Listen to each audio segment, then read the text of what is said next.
Anong tayo midawat, andang naunta. Apan, miabot ang panahon nga siya na disgrasya o namatay. Sumuna may suon nga ato nga paghahuna-hunaon, ato ginuktukan sa itong paggalingon, nga di ato yun nga tagaan o dako kapagtagad kung adunay magawali.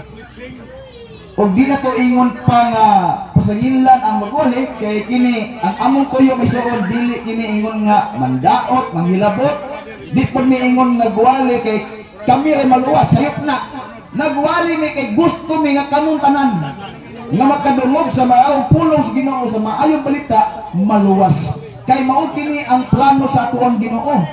Iya kini gisugo sa iya mga tinun-an magwali sa tanang dapit ug mao kini among gutuman ug hinaot mga igsoon na matuman ang sunod sa Ginoo di sa Juan 10:16 nga aduna pa sa mga karnero nga dili sakop niining maong Church of Christ in Torilla, balay sa Dios nga hinaot masultihan sila aron mahibalo ug matuman ang giingon sa Ginoo. Usara ang panon kay usara ang magbalantay.